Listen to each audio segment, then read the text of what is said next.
Aham, ótimo. Muito bem. Já estão chegando algumas pessoas. Sejam bem-vindas. Uma boa noite. Hoje vai ser uma live bem especial, vocês vão ver. Essa aí é a terceira live da Eleb, né, deste ano. E nessas três lives a gente está contemplando pessoas que passaram pela escola biográfica ELEB, Escola Livre de Estudos Biográficos, e que escreveram livros. No início, a primeira foi com a Eliana Praça, que escreveu Os Doze Portais, depois com a Larisa Stille, eu nunca sei o direito pronunciar o sobrenome da Larisa, e que escreveu um livro sobre a Ita Wegman. E hoje a Silvia, que vai falar sobre um livro que tem um título bem curioso, que chama Sumir Vivendo. Então, como é possível sumir vivendo? Bem, eu quero falar para vocês que eu comecei a ler esse livro e ele tem 185 páginas, não é isso? Deixa eu ver aqui. 185 páginas. E eu não conseguia parar. E em 2 horas eu li 80 páginas. E só não continuei porque eu precisava dormir. Mas no dia seguinte eu retomei a leitura e acabei o livro porque eu precisava, era algo que queria saber. Então, é um livro muito instigante, muito intenso, como é a Silvia, a autora que vocês vão ver. Então, eu sou a Márcia Lucena, eu sou psicóloga, aconselhadora biográfica e a anfitriã dessas lives da Eleb, que é um prazer estar recebendo pessoas aqui e bater um papo com elas. Então, vocês vão, a partir de agora, conhecer como este título e como ele faz sentido, esse título. Faz muito sentido. À medida em que não poderia ter sido outro título, a partir da leitura dele. Então, eu vou convidar vocês que entraram, que à medida que a gente for conversando, que vocês forem se identificando, que alguma coisa tocou, alguma fala, alguma frase que tocou vocês, que coloca aqui, vamos interagir juntas, faz perguntas, escreve suas dúvidas, vamos participar como se a gente estivesse numa sala, cada uma com seu cafezinho, um bolo, olha que delícia. E vamos compartilhar, porque eu acho que é isso que você vem fazendo, né? Em alguns encontros que eu já, já andei sabendo, mas que a gente vai falar daqui a pouco. Então, Silvia, se apresenta para estas pessoas que estão aqui hoje. Boa noite, aí boa tarde ou bom dia, porque tudo depende do horário que você vai participar, vai assistir esse encontro. Antes de me apresentar, eu quero começar agradecendo o fio condutor da minha própria biografia, que proporcionou a possibilidade de que uma vivência tão intensa como essa que nós vamos conversar aqui agora virasse um livro.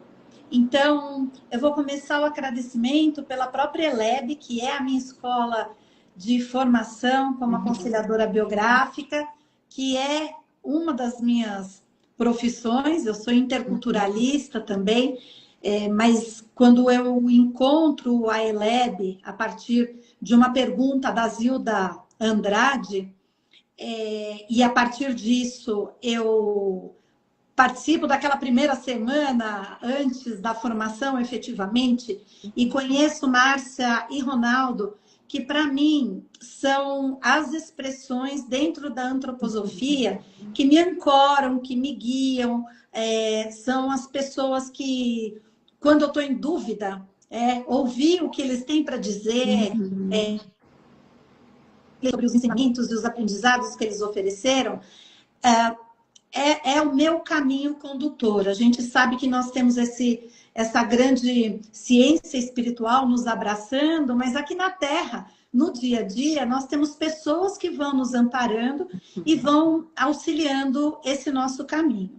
Então, eu começo pela ELEB como entidade empresa, vamos colocar assim, entidade escola, mas é a partir da ELEB que o fio condutor humano, tanto no reconhecimento da minha própria biografia, quanto dos encontros que derivam dessa escola, então já falei do Ronaldo e da Márcia, a Zilda anteriormente, e agora eu vou para as pessoas, então vou dar um pulo na minha biografia e já vou para a biografia do livro, porque o livro também começa a percorrer e a ter uma biografia, pessoas como a Helena Cunha, que abre um espaço em Piracicaba para uma roda de conversa com base no livro. Pessoas que leram e pessoas que não leram.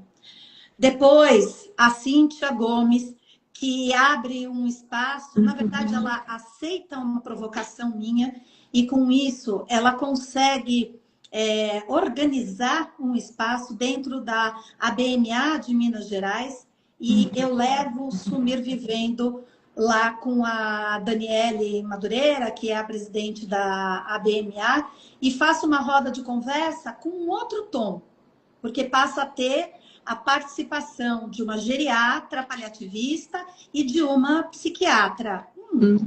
Na Helena, em Piracicaba, foi uma roda de conversa com base no aconselhamento biográfico. E quando o livro foi publicado, então é agora que eu falo que, além de aconselhadora biográfica, interculturalista, de 21 de setembro para cá, eu também incluo como profissão ou como qualidade de trabalho escritora, em 21 de setembro de 2025, quando o livro é publicado e tem um evento de lançamento que me surpreende muito pela quantidade de pessoas que participam. Foram 200 pessoas no evento de lançamento. Eu brinco que aonde eu tenha uma amiga, lá eu levarei o livro. E com essa descuidado com que você almeja, que você pode conseguir, quando isso é lançado entre a roda de amigas, o Nordeste, que é a sua terra ensolarada, então, generalizando o Nordeste, porque 3 outras amigas, a Edna Moura, em Pernambuco, a Zilda Andrade, que agora saiu de São Paulo e mora na Paraíba, e Marta Azevedo, que mora em Sergipe, elas aceitam essa provocação, elas aceitam essa brincadeira, e ontem eu voltei de uma turnê de lançamento de Sumir Vivendo. Eu passei 20 dias divulgando o livro. E é isso que hoje me traz aqui para além, né, de ser mãe, ter Camila e Tiago como filhos, de oferecer o trabalho do aconselhamento biográfico, tem algo que aí fala sobre o livro. Eu sou uma filha cuidadora. Eu tenho essa profissão que não é rentável, muitas vezes, além de não ser rentável, empobrece, adoece e cuido. Agora não às 24 horas do dia, porque a minha mãe e o meu padrasto foram institucionalizados, da minha mãe, Karen, que é a personagem, eu diria que junto comigo é a personagem principal do livro, o meu padrasto, Eli, e o livro tem ainda a presença do meu filho. Então, agora como escritor e falando de Sumir Vivendo, é essa história que tem esses 4 personagens que vão conviver durante a pandemia, como um processo que aconteceu com aliás, aconteceu com o mundo todo e aconteceu de uma forma diferenciada para cada uma das pessoas, mas é nesse contexto de pandemia, voltando para a casa da minha mãe, para cuidar da minha mãe e do meu padrasto, com a ajuda do meu filho, que Sumir Vivendo trata. E aqui eu deixo uma provocação para quem estiver assistindo. Se a gente está na pandemia, está falando de sumir e está falando de viver, será que isso, e de filha cuidadora, será que isso já aponta em alguma direção sobre o título do livro? Olha aí, a Patrícia já colocou dizendo que vai ficar 15 minutos só, porque tem reunião, mas que recebeu o convite lá da Helena, ó, em Piracicaba, e que a amiga dela trouxe o livro e que ela devorou em uma tarde. Eu sei bem como é isso, Patrícia, em uma tarde de domingo. Que escrita tão linda e profunda. Fez reavivar as feridas de infância. Gratidão por colocar um livro tão delicado no mundo. Que E eu lindo, quero né? agradecer a Vivi, desculpa te cortar, Márcia, porque a Vivi, se eu não me engano, ela está em processo de formação, ela tem algum recorte aí do aconselhamento biográfico, é professora Waldorf, é uma pessoa que faz bordados maravilhosos e, sem dúvida, sem a força da Vivi também, para fazer convites como esse convite para a Patrícia, Piracicaba, né, o encontro em Piracicaba ficou mais rico porque a Vivi também participou. Patrícia, obrigada. Que legal. Mas vamos começar nesse livro que você já foi falando que começa bem na pandemia. E você vai situando até o que está acontecendo um pouco antes em você, as vivências, e culmina justamente na pandemia, a tua entrada nesta casa que foi o teu lar de infância e agora passa a ser. Conta pra gente. Nossa, só fazendo uma correção, ela não foi o meu lar de infância e de uma certa forma, porque no livro eu retrato duas casas, a Isso, casa da infância e essa isso. casa da pandemia, que bom, pessoal, se eu me emocionar, vocês, por favor, me desculpem, porque como mexe em muitos aspectos pessoais, fica difícil Sim. segurar, sabe, a questão do choro. Então, ele vem e eu já estou tranquila com isso. Mas o que eu queria dizer é que aquela casa, essa casa, para mim, na época da pandemia, ela pode ser forte o que eu vou falar, mas ela tem mais a imagem de um cárcere privado do que efetivamente de uma casa, seja por conta das memórias que aquela casa já trazia para mim, e acrescentando para as pessoas que não leram o livro, quando você está neste ambiente da pandemia e deixo também, né? Eu vou colocar uma série de perguntas para quem assistir a live, para que posteriormente você entre na sua própria biografia, para talvez fazer algum tipo de reflexão em relação ao que a gente está conversando aqui. Mas se quem nos assistir voltar para a época da pandemia, tivemos diferentes contextos. Tivemos pessoas que, no contexto da casa, tudo estava em equilíbrio, né? As pessoas estavam bem, lidaram com aquelas dificuldades, mas a dificuldade externa não trouxe um peso para a realidade interna da casa. Só que a gente tem outras vivências. Tivemos vivências de pessoas, muitos casais se separaram na época da pandemia, tivemos muitas questões com pais e filhos, onde a convivência de 24 horas, os filhos sem ir para a escola, as pessoas não tinham esse tipo de respiro, que quando mamãe vai trabalhar, papai vai trabalhar, a criança vai à escola, vai para a escola, você se encontra no final do dia, tem uma dinâmica que é menos constante. As pessoas têm respiros fora do âmbito familiar.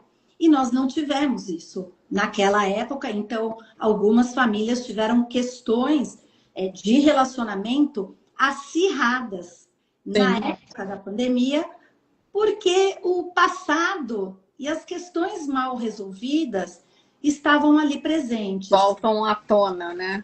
Voltam à tona. E no caso da minha vivência, existem outras também, não vou elencar todas, mas no caso da minha vivência, não só o passado emergiu nessa relação com a minha mãe e com o meu padrasto, como o florescimento de uma doença que é a demência. No caso da minha mãe, a demência vascular, que é originária de um AVC que ela teve aos 60 anos. Aos 80, ela tem esse diagnóstico E essa doença, ela explode, assim como os casos de Covid.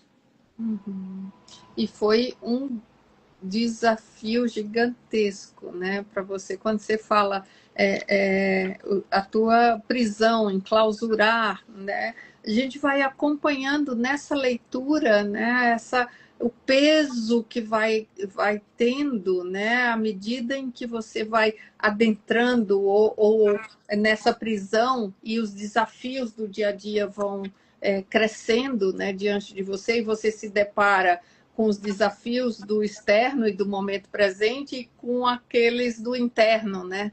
E uma briga, né, daquela interno com esse externo que estava se apresentando aí para você. Muitas coisas que você foi trazendo, eu me identificava, né, com esse olhar, né? Até eu colocava aquelas abazinhas que eu não tinha caneta nem lápis na hora, que eu gosto de riscar.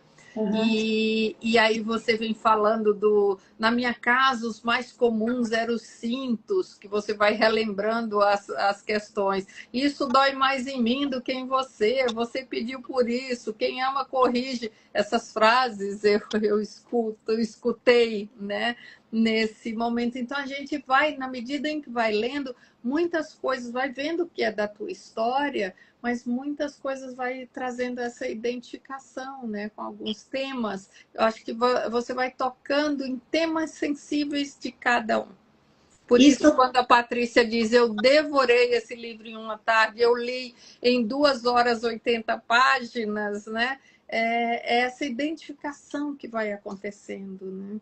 esse retorno que a Patrícia trouxe, que você traz, eu preciso dizer sem falsa modéstia que eu fui ouvindo muito. As pessoas mandavam mensagens para mim, seja pelo Instagram, seja pelo próprio WhatsApp, e aí vai falar, mas Silvia, como que você tem as pessoas no WhatsApp?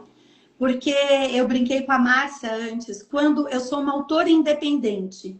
Então, quando nasce uma autora independente, acaba nascendo uma livraria também, porque o canal de venda é diretamente comigo. Então, quando a pessoa se interessa pelo livro, ela entra em contato comigo a partir de algum dos canais, ou o Instagram, ou o próprio WhatsApp, e ali, e isso também é uma coisa muito bacana, você acaba criando um outro tipo de vínculo antes dessa pessoa ser leitora. E o que acontece depois que essa pessoa é leitora? E eu diria que foi um número expressivo, né? Eu tenho 500 exemplares aí pelo mundo. Desses 500 exemplares, eu diria, por baixo, Márcia, que eu recebi em torno de 250, não estou querendo exagerar, 250 retornos. Olha que legal. E dentro desses retornos, isso que você está falando. Nossa, como esta parte me atravessou.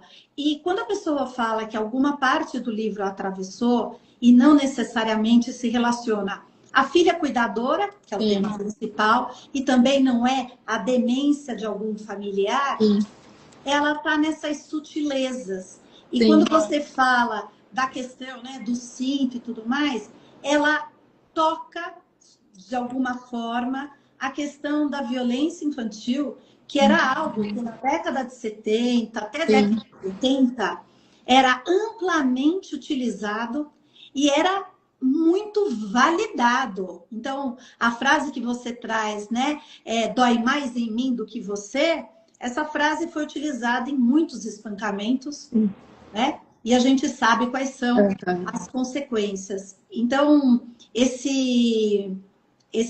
eu ouvi de uma pessoa, como eu disse, eu voltei agora dessa turnê nordestina. E num dos primeiros encontros, eu ouvi uma frase que me tocou muito, que eu ainda estou elaborando, e que eu recebo com muito carinho mesmo, porque em uma das palestras a pessoa se aproximou e falou: Nossa, você fala muito de dor. Sabe? É muita dor. Meu Deus, é muita dor. E ela vai falando do tanto de dor que eu estou falando e do quanto ela foi amada, de quanto ela teve uma família ideal, unida, e tudo mais. E eu tenho refletido que sobre o amor é fácil falar, ainda que esteja difícil de nós identificarmos o amor nas ações cotidianas, mas quem apurar o olhar vai ver que ele está lá. Porém, e vou voltar, uma frase do Ronaldo é: o bem está sempre um passo à frente. Então, se o bem está um passo à frente, isso significa que o amor, né, de pouquinho em pouquinho, ele vai vencendo. Porém, o que nos sufoca, o que nos aprisiona, mais do que uma pandemia de Covid, do que uma casa em que o amor parece que não teve muito espaço dentro do formato que a gente imagina, o que nos transforma é o reconhecimento de que a dor nos emudece e que ela nos emudece em um lugar em que nós precisamos ter uma força, desenvolver mecanismos pessoais para dar voz a essa dor e, a partir desta voz, desta nomeação, nos libertarmos de algo que nos aprisiona.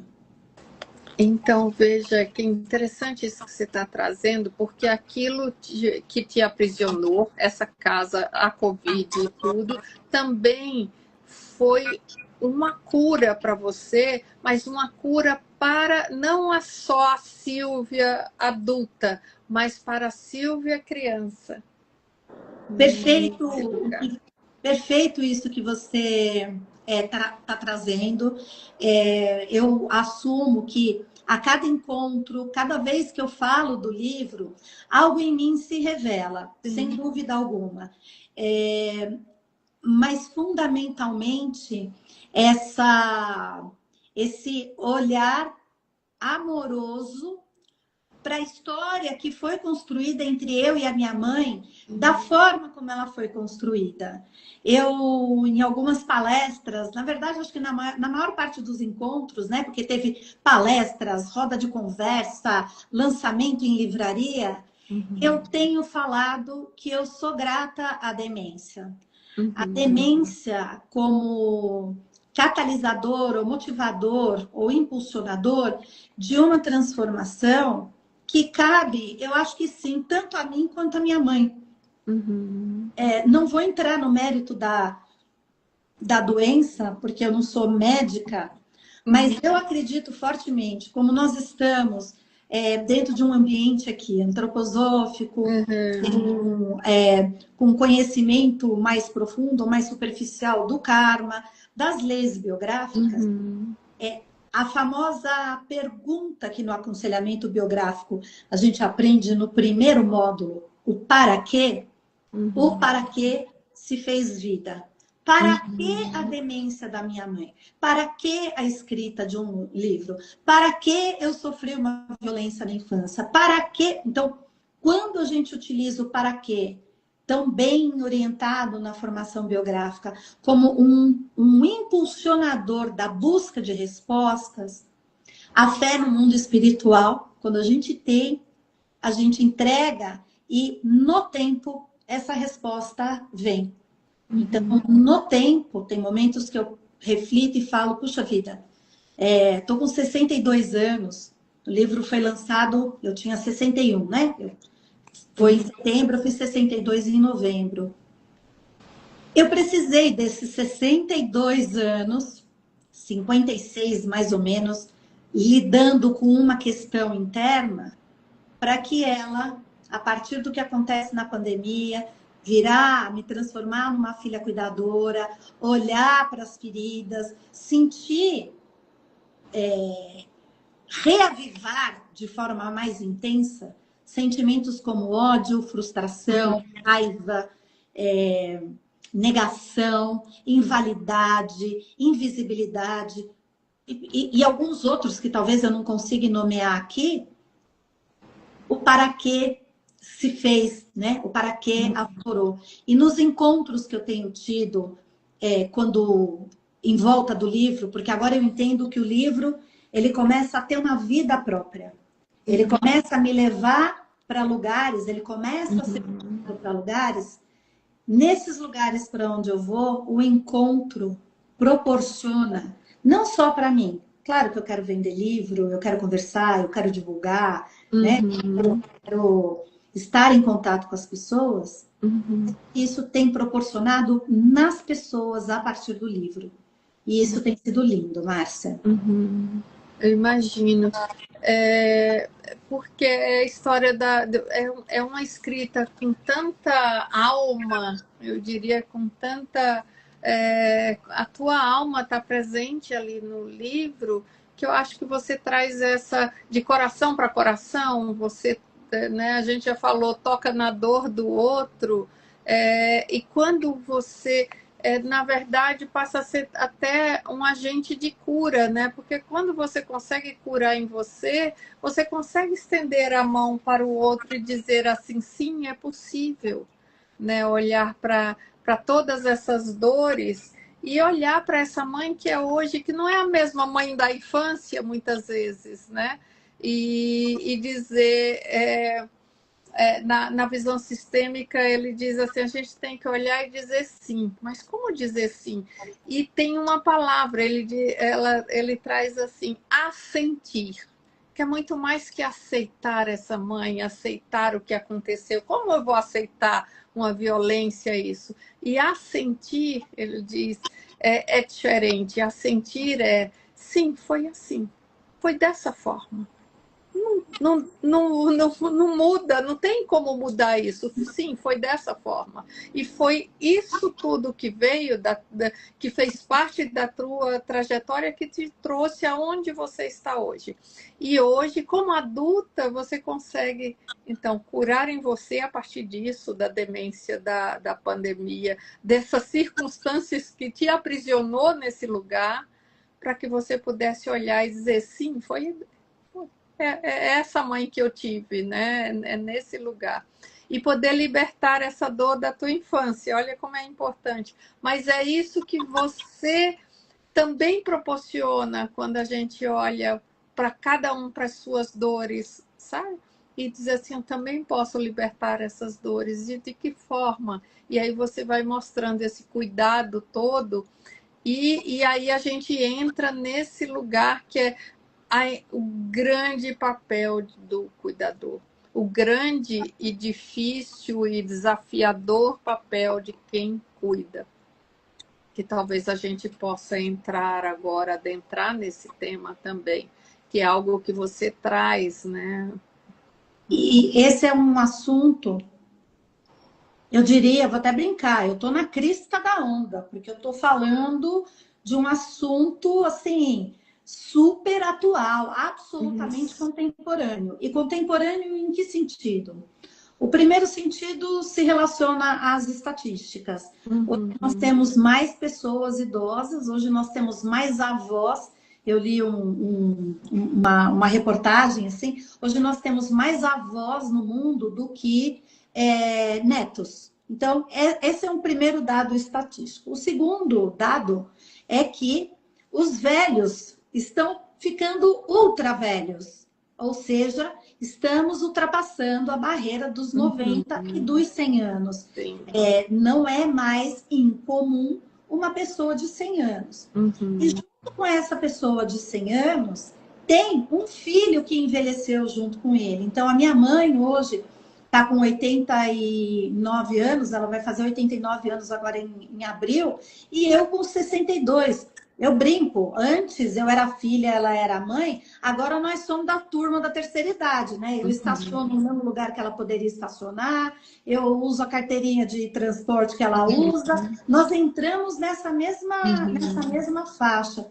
E com isso, uma parte, talvez a gente possa sim atribuir uma questão das doenças mentais relacionadas ao que aconteceu na pandemia, mas é inegável que por conta dessa grande quantidade de pessoas idosas vivenciando pela primeira vez um idoso cuidando de outro idoso, e esta novidade, o mundo de maneira geral e em particular o Brasil não está muito preparado Não, para não isso. está mesmo. Então, como que nós vamos lidar com isso? Porque eu estou aprendendo a ser filha cuidadora, idosa, enquanto eu estou cuidando da minha mãe, enquanto eu estou me percebendo velha, né? Não só pelas rugas, mas falta de energia, pelas dores no corpo, pelo fato de oferecer alguma coisa num determinado momento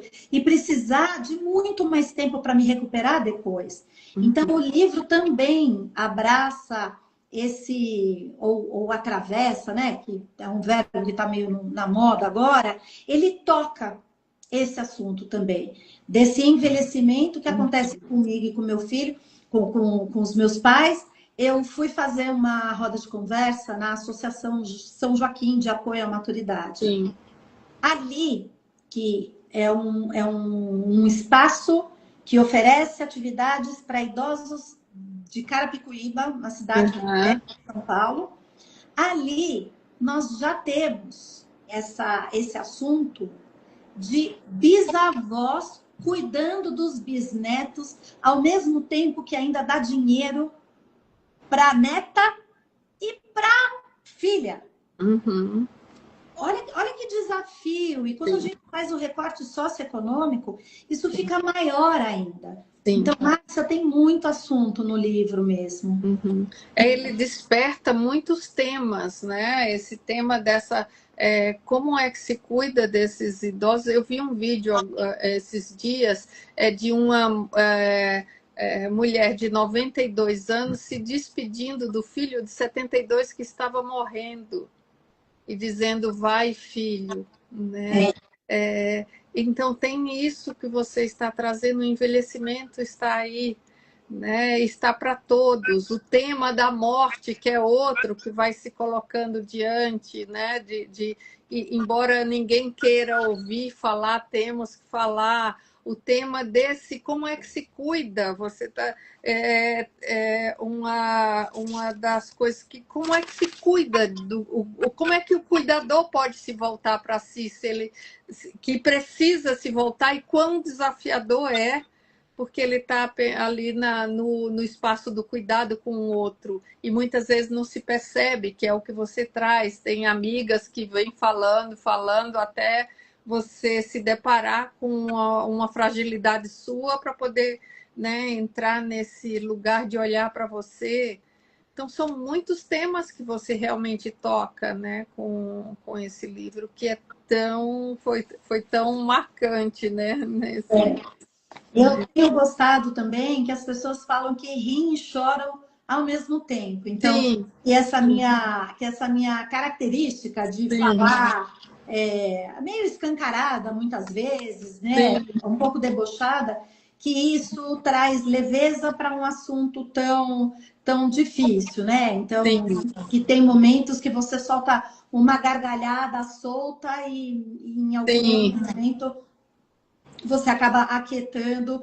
E teve gente, eu recebi depoimentos por áudio das pessoas terminando a leitura e aos prantos e falando, eu não imaginei que fosse me tocar, até porque eu também acho que ele tem uma imagem muito bonita no final, e essa imagem que se envolve com o fogo, ela passa a ter um outro tipo de simbolismo, que é desse calor que nutre, que cria um espaço para o amor, que pode... É no fogo que a gente transforma as coisas. A imagem da fênix, né? De morrer e dali, daquelas cinzas, renascer bela. Essa é a cura, né? Exato. Começa a acontecer, né?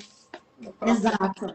É esse o famoso febrão, né? Isso. Então, ali teve um febrão de cura. Eu tenho estado muito feliz com o resultado do livro, em especial com os depoimentos que as pessoas me enviam e a maneira como ele... Quando eu estava para publicar, eu tive muito medo, Márcia, de publicar. Imagina. Por conta da exposição, estava claro que era uma exposição muito grande. Medo do julgamento. Eu falo coisas no livro que... Como assim você fala isso da sua mãe? Uhum. E isso para mim foi muito difícil. Eu tive muito apoio, né? Uhum. Inclusive acompanhamento terapêutico para poder pular essa barreira e ir para o mundo. E quando eu começo a receber mensagens de pessoas dizendo, você me deu voz, eu percebo que o tema, ainda que um tema seja talvez particular, mas quando a gente fala de vulnerabilidade e quando a gente fala de palavras não ditas, de palavras inventadas, a gente percebe que a dor humana é aquilo que nos aproxima demais. E que eu reconheço na dor do outro um pouco de mim. E nesse reconhecimento a gente se cura junto. Isso. Esse que e é a essência até de um trabalho biográfico, né? Quando eu conto a minha biografia para o outro, eu reconto para mim, mas o outro também pode se identificar, né, ao ouvir, né? Então, ao ouvir o teu relato, cada um pode se identificar, mas ao você contar, você também reconta, né, tudo isso para você. E esse vai entrando nesse, como a gente tem falado do processo de cura, né? Que é bem bonito. Este livro, como é que as pessoas podem comprar este livro, adquirir este livro? Bom, primeiro, como eu disse, autora independente, eu publico e eu vendo. Então, se alguém quiser comprar o livro, é comigo. Essa é a boa notícia. A notícia maravilhosa é que, graças a Deus, esse livro está esgotado. Eu vou para a segunda edição, agora em maio. Então, eu estou no processo de reorganizar, rediagramar, porque a segunda edição vem com um presente muito, muito especial, tanto para mim, como escritora e como alguém que recebeu esse reconhecimento, como para quem for ler. Porque eu, pela minha prima Loredana, que intermediou essa conversa, eu recebi o prefácio da Ana Cláudia Quintana Arantes. Ai, que legal! Eu estou muito especial. Para quem não sabe, a Ana Cláudia Quintana Arantes é uma médica paliativista que cuida das pessoas que estão num processo de finitude, né? E trata de temas como a morte, que numa época em que a medicina não queria olhar para este tema. E ela tem vários livros aí escritos sobre esse tema. Então, é muito especial receber esse prefácio. E a Ana tá em turnê também. Ela voltou do Nordeste, eu estava indo para lá. Eu não a conheço pessoalmente, mas eu vou conseguir isso também. Ela está lançando, né? Ela está divulgando um outro livro. E o livro que mais, digamos assim, que alçou a Ana para esse lugar é A Morte é um Dia que Vale a Pena Viver, que é um livro maravilhoso. Ela também tem um livro de poesias. E, se você me permitir, eu separei 2 trechinhos do prefácio dela. Claro! Para ler aqui para vocês. Então, em um trecho, ela diz assim: e aqui vai uma verdade pouco poética e muito necessária. Amor não é sinônimo de capacidade. Você pode amar profundamente e ainda assim não conseguir sustentar sozinho o cuidado diário. Reconhecer isso não diminui ninguém, humaniza. Eu diria que essa partezinha, assim, ela elenca muito fortemente e ela é um convite para todo familiar cuidador. Lembrar que amor não é sinônimo de capacidade. Sim. A gente precisa pedir ajuda, porque senão nós estaríamos colocando na balança uma vida pela outra. Isso. Essa vida que eu estou oferecendo e que eu cuido dessa pessoa que eu amo, e a vida desta pessoa que está adoecida e que necessita de cuidados. Então, eu achei sensacional, assim, Sim. Foi muito emocionante quando ela escreveu isso. E o outro trechinho é: se você é familiar cuidador, este livro pode ser uma espécie de espelho que não acusa. Ele diz, eu te vejo. E ser visto, quando se vive a rotina do cuidado, é quase terapêutico. Se você é profissional da saúde, este livro pode ser um lembrete incômodo e necessário de que não tratamos doenças, tratamos pessoas e suas redes. Uma prescrição sem contexto é só tinta no papel. Se você nunca viveu isso de perto, leia com respeito. Você está entrando numa casa que a vida reorganizou à força. Tire os sapatos do julgamento antes de entrar. Uau! Que presente, Silvia! E tem ainda que o texto é Presente. enorme. Aumentou o número de páginas, tá? 180 antes da Ana Cláudia. Agora vai para 200 e 185 185 antes dela. Daqui a pouco, na terceira edição, vamos lá para acrescentar mais algumas coisas, porque Pois é. parece um livro vivo, né? Parece não, é um livro vivo que vai tocando, tanto como ela diz, um espelho que não julga. Essa frase define tudo, um espelho que não julga, né? Esse foi o pedido, que se eu estava fazendo a minha parte, no sentido da vivência, de organizar tudo isso em mim e colocar isso num livro, que eu não posso forçar ninguém a comprar, concorda? Eu posso fazer um trabalho de divulgação maravilhoso. Mas é aí que eu acredito fortemente no mundo espiritual. Se esse é o caminho que encontra, né, minhas qualidades e os talentos, ali eu tô, o mundo espiritual está abrindo as portas e fazendo o livro alcançar outros espaços e chegando a quem precisa. Sim, com certeza. E, gente, quem quiser, já faz uma lista de preferência, @Silvia Beatrix, a gente vai deixar aqui na legenda, para vocês entrarem em contato com a Silvia, já reservar, porque Eu estou pelo fazendo a visto. pré-venda. Isso é sério. Eu estou Então, fazendo a pré-venda porque vai ter tanto no físico, né? Vai ter tá. exemplar de novo, mas em maio eu vou fazer um lançamento também na plataforma digital. Então, Ah, que quem legal. quiser, eu já estou com a lista de pré-venda. Ótimo. Então, vale super a pena ler esse livro. É um espelho esse livro, que não julga de fato, né? Silvia, a gente está chegando ao fim. Foi ótimo conversar com você, saber, né,